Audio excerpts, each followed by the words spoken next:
So the UFC returns after a week off, and this weekend in the main event, we have got a flyweight bout between Alexa Grasso and Viviane Araujo, of course, at the 125-pound division. Now, the winner might get a title shot, probably not, honestly, because considering the bout between Katlyn Chookagian and Menifield coming up in just a couple weeks, but still, that main event between Grasso and Araujo is a pretty big fight for that 125-pound weight class. We have got currently 11 fights in this card. I think Joanderson Breathu is going to be getting a fight. I don't know who it is just yet. I'm assuming it's going to be a guy off the regional scene like that.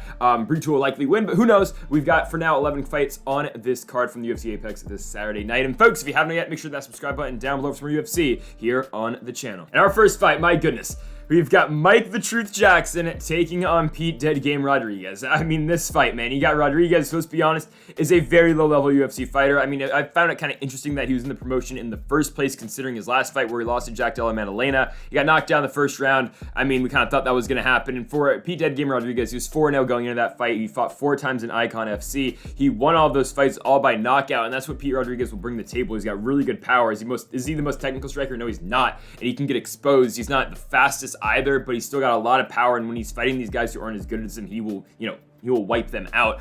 And I think Mike the Truth Jackson's one of those guys that Pete Rodriguez should be able to run through. And I know, Mike the Truth Jackson, just picked up a win in his last fight. He beat Dean Barry, even though he was, fight wasn't going great for him. He got knocked down once, but Barry gouges him in the eye, and Mike the Truth Jackson wins the fight. Obviously, he's got the victory, or kind of victory, over CM Punk back in 2018. Obviously, that was, overturned to a marijuana violation out of Mike Jackson, and he lost to Mickey Gall's first fight in the UFC as well. And the guy's 37 years old. He's 1-1. I mean, it's really weird. Rodriguez is 25. He's got so much more power. He is the better striker. I mean, Jackson's not horrible at range, but he can get hit. Dean Barry was hitting him a lot. Pete Rodriguez will be able to hit him a lot as well. I don't think Mike Jackson wins. It's a funny fight, let's be honest, because every Mike the Truth Jackson fight is going to be funny, just considering, the guy's got, 1 win, but when you look at his, he's got 0 KOs, he's got 0 submissions, 0 decisions. His 1 wins by DQ, and it's in the UFC.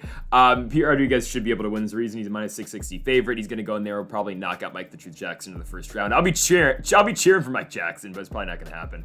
Pete Rodriguez wins in the first round by KO. Next up, we've got a flyweight fight between Taira and CJ Vergara. And for CJ Vergara, 1-1 now in the UFC after that split decision victory over Clinton Rodriguez in his last fight by split decision. It was a good victory for Vergara. I mean, it's a razor-thin close fight in that one, but Vergara gets the W barely by split decision. I scored it for Rodriguez, but I can see either way. I mean, you give the first round, obviously, to Rodriguez, you give the second to Vergara. The third round's the deciding round. I thought Rodriguez did enough. I thought he, outstruck Vergara in that round. He had a takedown, and that, I don't know. I thought Vergara should have lost that fight, but it's all right. His first fight in the UFC, he loses to Ode Osborne, now the Picasso of MMA, who unfortunately just got knocked out in his last fight, my guy, against Tyson Nam. But for Ode Osborne, he goes in there and beats CJ Vergara by unanimous decision. Osborne's able to go in there. He's able to just outstrike Vergara and really made it his strikes matter more than what Vergara's did. You give 1 and 2 to Osborne, and you give the third to Vergara as well. And then for Taira, of course, coming into the UFC, it's the second fight in the promotion. He's only 22 years old. The Japanese-born fighter is coming off a victory in his first UFC bout against Carlos Candelario. Now, Candelario's not horrible, but this is a guy who's coming off the Contender Series with a loss. Of course, he got signed after having that very close loss to Victor Altamirano in the Contender, and then they give him to Taira. Taira goes in there and he beats him up basically for 3 rounds. It was a shutout in that fight. Candelario doesn't do much. Taira is going in there. He's out striking him. He's out wrestling him. Again, I mean, you barely say fights are shutouts in the UFC, but that was a fight that was somewhat of a shutout. I mean, it was all Taira in that one, and really nothing happening in that fight for Carlos Candelario. And for Taira, I mean, the striking's really good. He's got a very good ground game as well. He's able to mix it up really well, and that's what he did in the Candelario fight. And for CJ Vergara, hasn't been taken down so far in the UFC. Will Taira be the first? I don't know, but even if Taira's not able to take this fight to the ground, I really do like his striking. I think he can implement his game plan on CJ Vergara on the feet as well. So I do like Taira here. I think he's the all-around better fighter. Again, he is 22 years old. He's still very young in his career, but I do think he's still better than Vergara. I think he's quicker on the feet, and I think, again, if he can get this fight on the ground, there will be just pathways to victory for him down there as well. I'm going to take Taira to win his second fight in the UFC, improving to 2-0 with a decision victory over CJ Vergara. So Sam Hughes has been really impressive in her last couple of fights. You look at the fights she's had, her last one against Elise Reed, it is pure domination. I know we talked about, Taira's last fight being a shutout. Sam Hughes versus Elise Reed was a shutout. That was one-way traffic. That was just impressive. Sam Hughes had Elise Reed on the ground for 12 minutes in that fight, and she finished it with like a minute to go in the third round. I've been watching too much football, recording this on Sunday. But I mean, Sam Hughes just goes right through Elise Reed in that fight. It's dominant. It's the takedowns. It's the constant pressure while she's on top as well, which gives her the victory in that fight. And the fight before that for Sam Hughes, she goes in there, she beats Estela Nunez, she wins it by unanimous decision. This is a Sam Hughes coming off of 3 straight losses to that point, where she loses to Tisha Torres, she loses to Loma Luponi, she loses to Luana Pinheiro, and after that, back-to-back wins for Sam Hughes, where she's again really relied on her wrestling and the constant pressure that she can bring in fights and her, cardio to win fights for. And that's what she's done her last couple of fights. But now she's taking on an undefeated fighter here in Piera Rodriguez, who's coming off a victory against Kay Hansen in her last fight. Now, is Hansen the best UFC fighter? No, she's not. Hansen's now no longer in the UFC. I think she's going back to Invicta. I'm not completely sure, but Rodriguez goes in there and beats Kay Hansen. I mean, she does well in the wrestling. She outstrikes Hansen as well. It's a good victory for Rodriguez, getting her first W in the UFC. Hansen wins the first. Rodriguez comes back and wins rounds 2 and 3. And for Rodriguez, again, pretty solid boxing out of her. She can go to the ground too if she needs to, but really all Rodriguez, I think, needs in this fight is the capability to keep this fight standing. Now, Kay Hansen was able to deliver on a couple takedowns in that fight. She did go 2 for 8, but as long as Rodriguez is able to keep this fight on the feet against Sam Hughes, she should be able to win. Because again, that's where Hughes has seen all this success recently, has been on the ground, and it has been with her pressure, and that's how she finished Elise Reed, right? With the ground and pound, that's how she was able to get the W in that fight. So as long as Rodriguez is able to keep the fight standing, she's the better striker between her and Hughes. Yes, maybe Hughes can try to out cardio her and try to put more pressure on Rodriguez and make it tough for Rodriguez to get her shots off, but I really don't see it happening. I mean, I think Rodriguez is the better fighter here. As long as she's able to keep the fight standing, Rodriguez should be able to win. So I am going to take Piera Rodriguez to win this one, even though Hughes is riding that 2-fight winning streak. I'm going to take the favorite and Rodriguez to win by unanimous decision. Really don't love that they're doing this to Rafael Assuncao here, because this is not a good fight for him. Victor Henry, I mean, this guy's first fight in the UFC, given the man's 35 years old, he comes in the promotion very late in his career, but the beating he puts on Hani Barcelos is impressive. And it's not to the point where it was just like, you knew, like, it was not to the point where it was just like getting bad for Barcelos. It was a competitive fight, but Henry's able to stay in there, take big shots out of Barcelos, and stay in the pocket and still trade with him. And he was able just to outstrike Hani Barcelos at every single point in that fight. He stuffs all of Barcelos' takedowns for the most part. He keeps the fight on the feet, and he just beats him in striking. And it's a tremendous performance for Victor Henry. Barcelos since then has gone in there, and in his last fight, he went in and beat Trevin Jones by unanimous decision just a couple weeks ago. And Henry, of course, just goes in there and beats the brakes off of Barcelos. I mean, 181 significant strikes in that fight for Victor Henry. Now, he's taken on Rafael Assuncao in this one. I just don't like the fight at all for Assuncao, because this guy has not looked good in a while. I mean, Cody Garbrandt hasn't been on the right end of a couple fights in recent times, and, Garbrandt, that's his only win in the last, 4 years since the big knockout over Assuncao. Assuncao has not won a fight since 2018. It's been over 4 years since Rafael Assuncao has won a fight. He loses to Marlon Moraes, where he gets submitted in the main event. He loses to Corey Sandhagen by unanimous decision. He gets knocked out by Cody Garbrandt, and then he gets knocked out by Ricky Simone. Rafael Assuncao has not been on the right end of a fight in a while, and it sucks. I think his chin's kind of gone at this point. He's 40 years old. I don't know if he should really be fighting at this point. I mean, again, he could lose his fight to Victor Henry and then he'll get signed by the PFL and he'll probably find himself in another fight against Marlon Moraes next year. But the man's 40 years old. He's been knocked out twice in his last couple of fights. He has not won in over 4 years. And I just think what Henry is going to bring, and now is Victor Henry the most powerful guy? Is he a guy that's going to go in there and just look for one big power shot to put the lights out? No, he's not. But I think the accumulation of damage that Victor Henry is going to put on Rafael Assuncao is not going to be good for Assuncao. I think eventually Victor Henry will find the finish. And again, I know Henry's not a knockout guy. I know it's not, what he's usually done over his last couple of fights. But in this one, it feels like that's what's going to happen. I mean, I think it's going to be a second round knockout for Victor Henry or TKO, just because I don't think Assuncao is going to be able to keep up. I think it's a horrible matchup for Rafael Assuncao. There's a reason why Assuncao is sitting at plus 275 right now, and Victor Henry sitting at minus 330. It's because people see that Victor Henry fight against Hani Barcelos, and then you think, okay, well, what is he going to do now against a 40-year-old Rafael Assuncao who has looked over the hill? He's looked over the hill in his last couple of fights. I just don't think it's good for Assuncao. I think Victor Henry is way quicker. I think Victor Henry is going to be able to put that pace on Assuncao where Assuncao is not going to be able to keep up. And eventually, I think Assuncao is going to wilt. No fault of his own. I just think, he's 40 years old. He's getting older. And eventually, Victor Henry is just going to break him down. And Henry's going to win the fight. So I'm going to take Victor Henry to win this one. I think he'll beat Rafael Assuncao by unanimous decision. I think it's going to, actually, no, not by unanimous decision, by second round TKO. I could definitely see a decision, but I think Henry is going to really put it on him. He's going to try to go out there and get his first finish in the UFC, especially against a name in Rafael Assuncao, who's been in the rankings before. He owns a victory over TJ Dillashaw, who's going to be fighting for the world championship just next week. But again, he's 40 years old. He's getting up there in age. This will likely be his last UFC fight. But hey, I heard PFL's hiring, and Assuncao will likely find himself, and again, a rematch with Marlon Moraes, I think, next year. But we'll see. Victor Henry's going to win this fight against Rafael Assuncao. He's going to get it done in the second round by TKO. Okay, so I hate to say it, but like this fight's got all the makings of being now the most entertaining fight. We've got Nick Maximov taking on Jacob the Mamba Malkoun. And what both these guys do really well is just, grind fights out on the ground and just out-wrestling their opponents using their, grappling to their advantages. And both these guys in the last fight, I would say, for Malkoun, kind of out-wrestled Brendan Allen. He did out-wrestle Brendan Allen. It's just a very competitive fight, but Malkoun didn't do much with his top pressure in that fight, and Allen was just able to do able to do a little bit more when he was on top and when Allen was striking with Malkoun to give him the victory.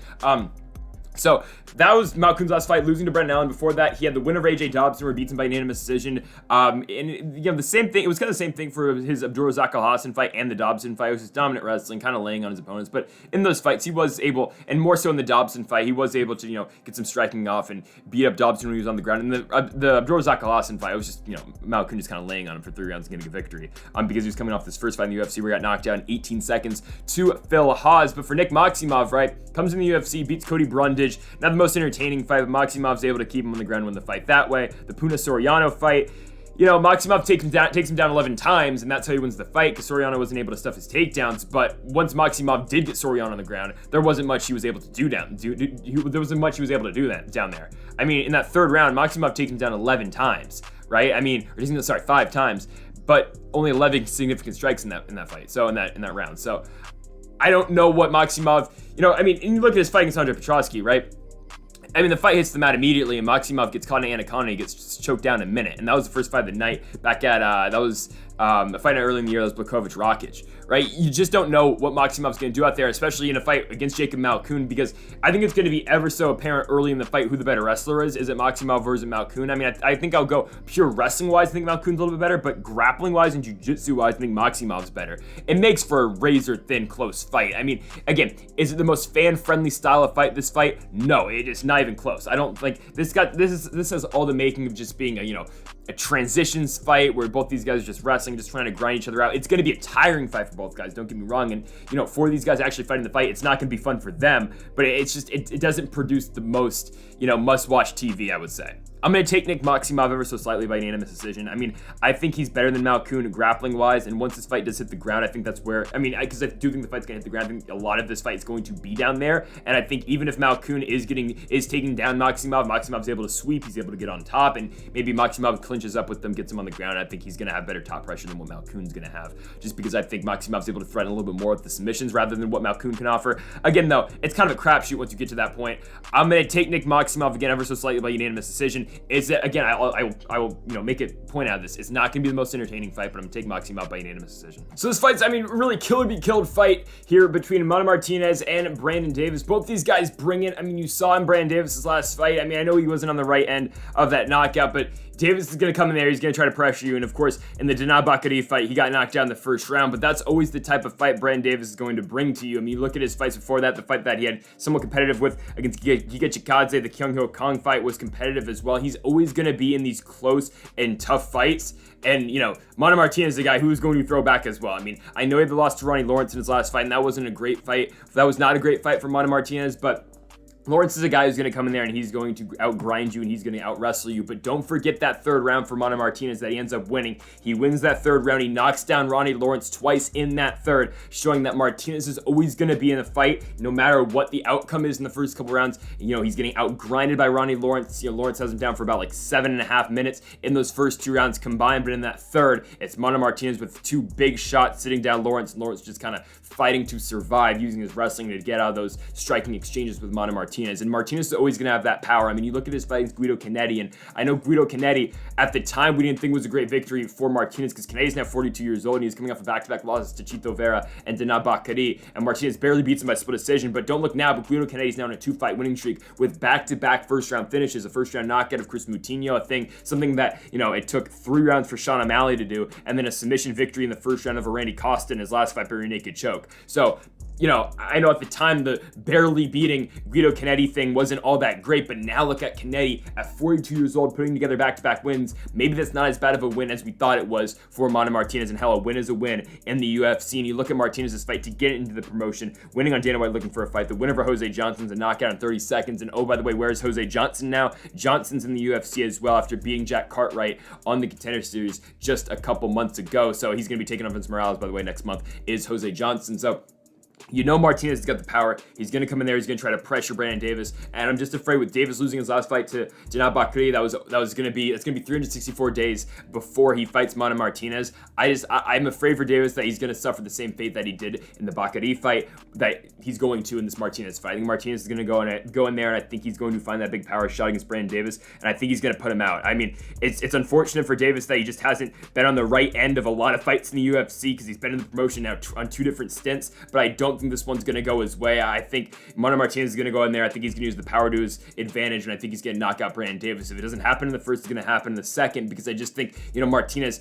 no matter if he drops the first to Davis, he's going to come back just like he did in the Lawrence fight, and he's going to eventually find that big power shot. Doesn't matter how much he's getting beat early in the fight, he's always going to be in there. He's always going to have that power. He's going to have that one shot ability to put a guy down. So I'm going to take Mana Martinez to beat Brandon Davis. I think he gets it done in the first. Unfortunately for Davis, back-to-back fights in the second stint in the UFC, ending in first round stoppages, but we're going to give the victory to Mana Martinez by first round knockout. So Misha Cirkunov's now 35 years old, and let's be honest, he's lost his last 3 fights, and he hasn't looked all that great in those 3 fights. Now, the Krzysztof Jotko fight maybe is the one exception, because you can make the case that Cirkunov wins that fight. I mean, you really can. You can give 1 and 3 in that fight to Cirkunov, and I thought he won the fight on the Santos and Walker card. You know, it's a competitive fight with him and Jotko, even though in that fight, Jotko's moments, but still, I didn't think that Cirkunov did all that horribly in that fight. But his next fight, the one against Wellington Turman's not great. I mean, Wellington Turman, I don't think all that highly of the guy. I mean, he beat Sam Alvey barely. He had the fight where he lost Andrew Sanchez and Bruno Silva, and he beat Cirkunov. He gets the victory, and Cirkunov takes him down, but from bottom, Turman catches him in an armbar and he submits him. So Cirkunov's on a 3-fight losing streak, and before that, he lost to Ryan Spann. It was a fight where maybe Cirkunov trying to crack in the rankings. No, Spann sits him down early in the fight. He knocks him out. Cirkunov has fought twice since then. Of course, in October 2021, losing it to Jotko, and then in February of this year, losing to Turman. And he's taking on a guy in Alonzo Menifield. It really just feels like this fight is Menifield. And by the way, these guys are only separated by 1 year, but it feels like Menifield's on the way up and Cirkunov's on the way down. It just feels like, I mean, I wouldn't say that Menifield's, working his way to a title shot or anything, but it feels like he's still rising the ranks, is trying to become a top 15 fighter, where Misha Cirkunov is falling from those heights of being a top 15 fighter, and now look where he is. I mean, it's just, you look at Menifield, he has won 3 of his last 4, given it's against opponents who, Fabio Chiron's not the greatest, but Ed Herman's getting up there in age. He loses to Will Knight, but the win over Askar Morozov is a good win, even though Morozov's a guy who, came into that fight during the week. We thought he was like 17-2, and it turns out he's really 17-12. It was ridiculous, him coming into the UFC. It was weird. He's been released. He was on steroids in the fight against Menifield as well, but he still loses because he didn't have any wrestling at all. So Menifield just took him down immediately and got him with elbows from the crucifix. But I still think Menifield's improving, and I think the game plan and I think how to beat Misha Cirkunov is already out there. If you can keep this fight on the feet, I mean, Cirkunov's not that good at striking, and it's just, even him losing to Turman doesn't look good because he's supposed to be the dominant grappler, and he's getting subbed by given a really good jiu-jitsu guy who trains with Glover Teixeira and Wellington Turman, but I just think as long as Menifield's able to keep the fight on the feet, which Menifield's really good at, very good defensive wrestler, 83% takedown defense rate so far in Alonzo Menifield's career. And for Cirkunov, once he gets fights to the ground, he's good down there, but it's always been a problem. Can Cirkunov get his wrestling off, and can he get the fight down to the ground? It's like the Mackenzie Dern effect, right? You know how good he is in the ground, but can he get the fight down there in the first place? I mean, Cirkunov hasn't really seen all that much success recently. He has lost 6 out of his last 8 fights. I think Menifield's going to come in here, and I think he's just going to keep the fight standing. I think he's going to have his way on the feet. I don't think Cirkunov's quick enough to compete with Menifield striking wise. I think Menifield's faster. I think he's got more power.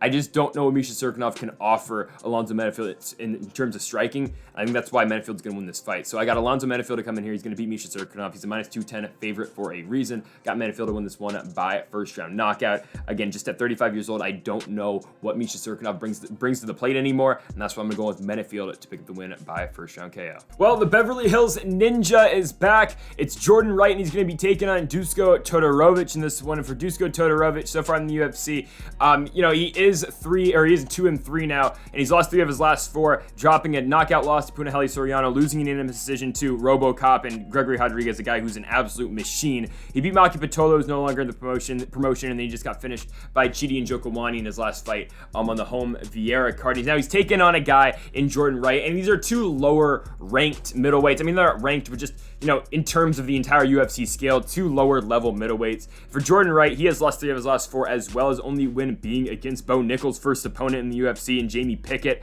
Wright, since winning against Ike Villanueva in his first UFC fight, that fight where he got him with an elbow and Villanueva was cut, so that was the end of the fight. After that, he loses to Joaquin Buckley. That was when Buckley's hype was at the max, right? Then he beats Jamie Pickett. He finished him in the first round. Big knockout victory. Loses to Bruno Silva, gets knocked down in the first round, and then loses to Marc-Andre Berriot his next fight. He gets subbed with a guillotine. I think that's a problem with Jordan Wright. He got submitted by Marc-Andre Berriot, obviously, but also a thing with Jordan Wright, his chin's not very good at this point. It's never really been great. He got finished by Anthony Hernandez in the Contender Series. Now, that fight got overturned. I believe it was because of some sort of steroid for Hernandez, and, since then, or after that fight, Wright went on to win an LFA. Then he got the shot in the UFC anyways to take on Ike Villanueva. But Wright's been knocked out 3 times in the last 3 years, and that's not great. The guy's chin is not, and it doesn't help when they're really booking him against very powerful middleweights. Now, Duško Todorovic, he's got some power too, but Todorovic is more of a guy who is going to, kind of wear on you and eventually finish you with ground strikes like he did against Daquan Townsend, like he did against Maki Pitolo. Those are both the Todorovic's wins in the UFC. It has been the fight ending up on the ground. It's been the ground and pound that Duško Todorovic is able to bring on. And Jordan Wright's wrestling's not horrible. It's really not, I don't think. But, I think if Todorovic wants to get down there, I think he should be able to, even though Wright has not been taken down yet in the UFC. It's an interesting stylistic fight because on the feet, I don't think Wright's horrible. I really don't think it's pure striking is all that bad. It's just that his striking defense is horrible. If Wright's punching a punching bag, he's going to look good. It's just, he leaves his chin wide up. He leaves his chin just straight up in the air, and he's so easy to get hit. So maybe it's not his chin that's bad. It's just that his striking defense is horrible, and then he just can't really play. He's like Chase Hooper. He blocks punches with his head, and it's, that's not ideal if you're a fighter, right? And it's not like Todorovic is the most powerful guy, but I think Todorovic should be able to land on Jordan Wright.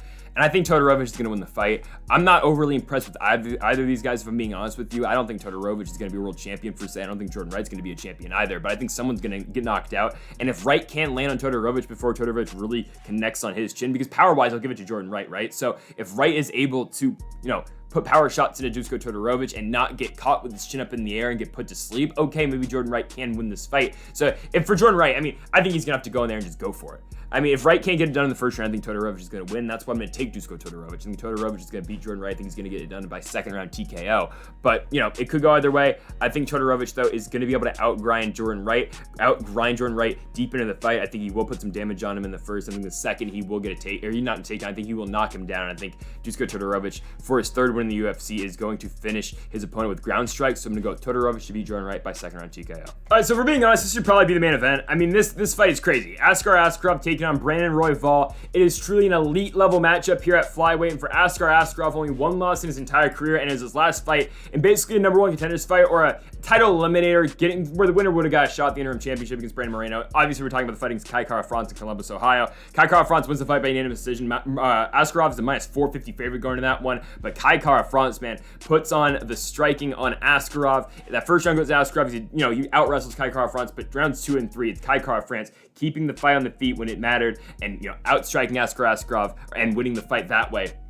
For Brandon Royval, man, this guy's on a 2-fight winning streak as well. That big win over Matt Schnell, submitting him by guillotine choke in the first round. You see all the hype that Matt Schnell has acquired since then by beating Sumit Darji in that incredible comeback win over in Long Island just a couple months ago in the summer. But Royval goes in there, he catches him in the guillotine, and he finishes him in the first round with that choke. And before that, for Royval, beating Bontarin by split decision in the Apex and the Cater Chikaze card. Comes in the UFC off back-to-back victories with a win over Tim Elliott and a win over Kai Kara-France, and then back-to-back losses, unfortunately, to the top flyweights, really, though, in Brandon Moreno and Alexandre Pantoja. So it just shows you how good the raw dog Brandon Royval really is. This guy's got tremendous grappling. He's got quick striking. He's got powerful hands for being a flyweight too. The guy is so fun to watch. He is my favorite flyweight to just watch, and just my favorite flyweight in general. This guy is he is a fun fighter. He is can't miss television when Brandon Royval does go in there and he fights. But if if he can keep Askarov on the feet, it is danger for Askarov. And I wouldn't be surprised if, Askarov's going there, he's trying to wrestle Brandon Royval, and Royval catches him in a guillotine, or catches him with some submission that Royval is able to offer off his back, because that's how good Royval is. He's got jiu-jitsu when he needs it, he's got really good grappling, but he's so quick on the feet too, he's got innovative striking, he's got fast hands, he's got powerful hands for the weight class, and that's just what makes this guy very tough to fight.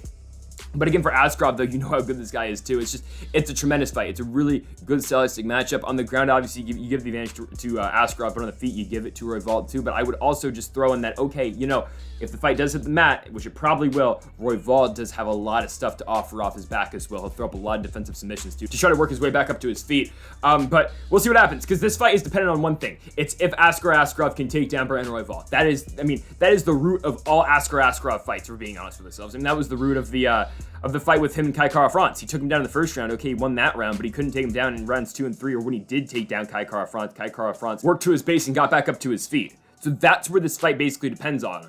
And it depends on how Royval reacts to the grappling out of Askarov and how he reacts to getting taken down for the first time in this fight, because I think it will happen. I think Askarov will take down Royval at some point in this fight. It's just a matter of what Royval does from there. Does Royval, kind of just accept positioning, or does he try to work back up, and does he try to work back up in a smart way where he doesn't get caught in something else from Askarov?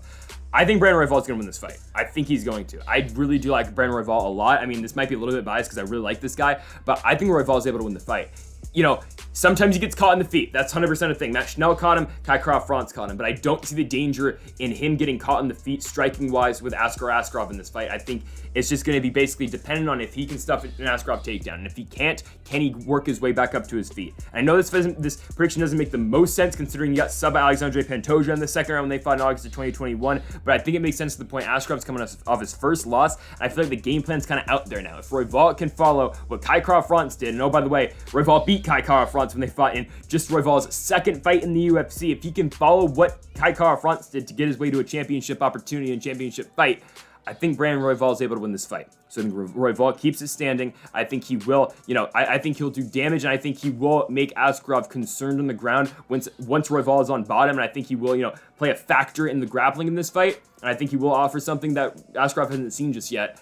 I think Brandon Royval is going to win the fight. I think all around Royval is the better striker. I think on the ground he can keep up with Askarov, and I'm going to take raw dog Brandon Royval to win the biggest fight of his career to date. He's going to beat Askarov. He's going to get it done by unanimous decision. Co-main event time, we have got the legend in Cub Swanson returning for a fight against Jonathan Martinez, and this is a tough fight for Cub Swanson because Martinez has won 5 out of his last 6 fights. You can make the case that he's won 6 out of his last 7 if you give him the Andre Ewell fight, which he should have won. And then, for Cub Swanson, he is coming off victory, a big knockout finish, TKO finish over at Darren Elkins, got him with the wheel kick. He wins the fight, but Darren Elkins, let's be honest, is a little, over the hill at this point of his career, but Swanson looks very good in that fight, and he's won 3 of his last 4, considering he beat Kron Gracie all the way back in 2019. By the way, where is Kron Gracie? I don't know. He beats Daniel Pineda, lose to Giga Chikadze, and just a tough fight for Cub Swanson stylistically, because you know how good Chikadze is. And, now he's here against Jonathan Martinez in a co-main event. I mean, it's an interesting fight, because I didn't really think Jonathan Martinez was going to get a fight like Cub Swanson, but it's a huge, and I mean a huge opportunity for Martinez in this point of his career to get a guy like Cub Swanson in the schedule, a legend of the sport, a guy who is now 38 years old, but a former, WEC fighter, a guy who has been around for a very long time.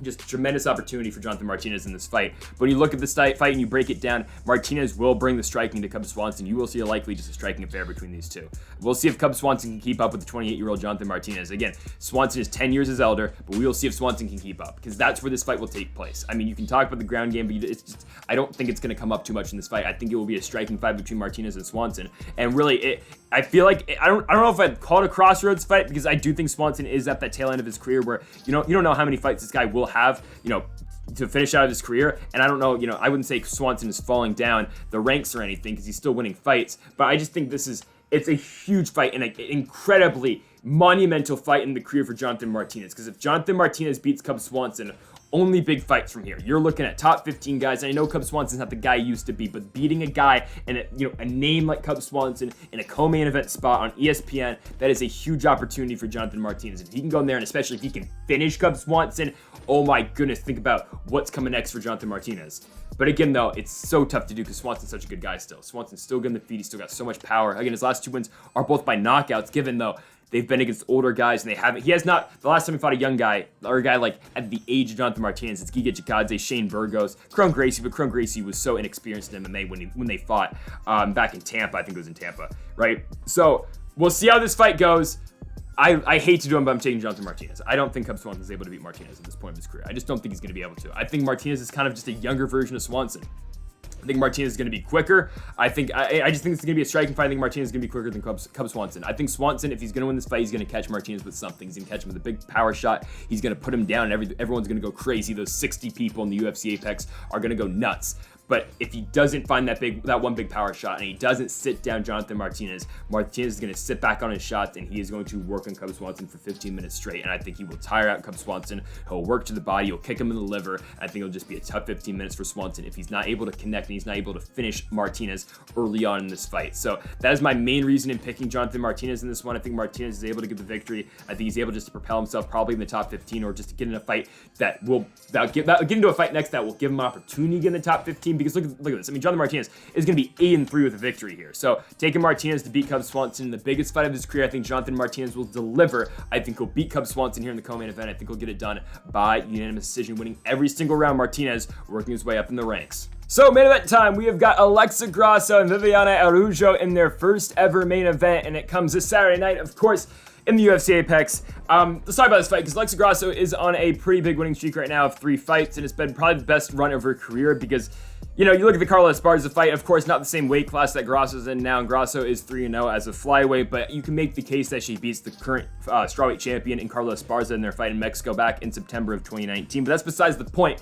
because since then, Alexa Grasso's won 3 straight fights, and we'll break down all 3 of those fights real quick. The Gio and Kim fight, dominant striking out of Alexa Grasso. She beats her in the first, she beats her in the second, she beats her in the third. I gave every single round to Alexa Grasso in that fight for good reason. After that, she runs into a returning Macy Barber coming off her knee injury, and Grasso comes in there and she beats down on Macy Barber. Barber loses the first round of Grasso, loses the second round. The third round is the round that you can give to Barber because she is wrestling Alexa Grasso. She's mixing it up. She's hitting Grasso with power shots, but Grasso does enough in the first 2 rounds to win that fight. Then they turn her into a co-main event spot against Joanne Wood in Columbus, Ohio on the Blaze Dawkins card. Not much happens. You know, Wood is the aggressor early in the fight. She is pressuring Alexa Grasso, but Grasso, just the way Joanne Wood's been fighting recently, I don't think she's no longer in the UFC, but the way that Joanne Wood's been fighting, she's been very susceptible, being taken down. Grasso sees that, takes it to her advantage, takes down Wood, climbs on her back, submits her with a rear naked choke, wins the fight that way. So Grasso's on a 3-fight winning streak, and she's going to have to use her boxing to beat Viviane Araujo in this fight, because you know Araujo is pretty well sound on the ground. She's pretty solid down there.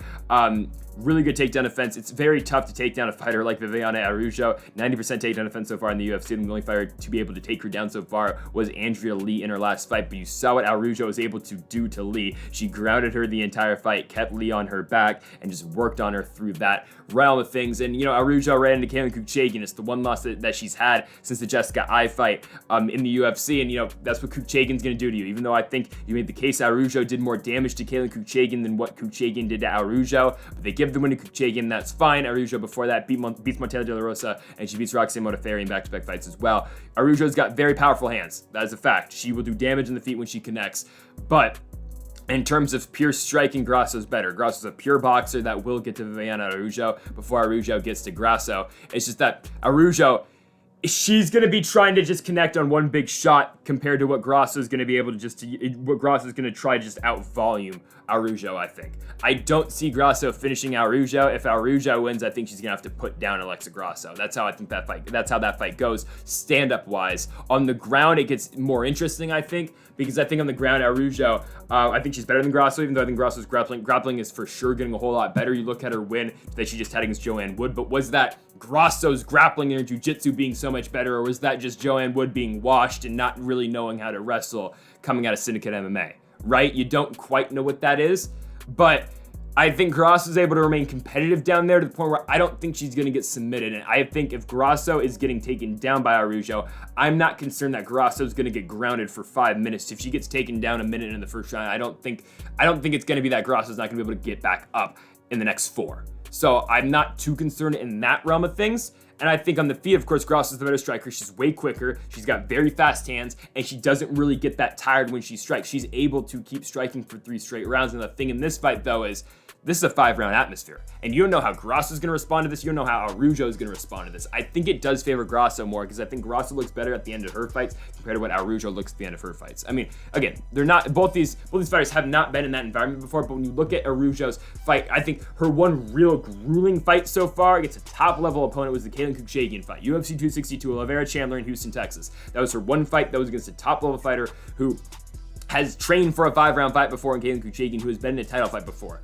You can make the case Araujo wins the first. You can make the case she wins the second. For the third round, that's where Kukshagian starts to take over. And I think if that's how this fight ends up with Araujo and Grasso, and again, I don't know how Grasso is going to respond to that 5-round fight and that 5-round atmosphere either, but if Araujo is winning early, will she tire and will Grasso start to take over in rounds 3 through 5? I think she will. Now, I'm not saying that's how Grasso is going to win the fight. I'm not saying that Grasso is going to win by just winning the last 3 rounds, because I'll be honest with you, I'll give my prediction right now. I think Grasso is going to win every single round in this fight. I think she's going to win 50-45. I think it's going to be the biggest performance of her career. But I think if it does end up like that and you're thinking, oh crap, Araujo's winning the first 2, and you see those live odds and Grasso's coming back at you at plus 200, lay some money on her, because I think she'll win those final 3 rounds, and I think she will outstrike Araujo for those final 3. So I'm going to take Alexa Grasso to win this fight. Everything for me points to a Grasso victory, because I think Grasso's striking advantage trumps Araujo's grappling advantage. I think that's going to be enough for Grasso to win the fight. So I'm going to take Alexa Grasso to beat Viviane Araujo here in her first main event. I don't think she'll get the title shot just yet, but I think Grasso's going to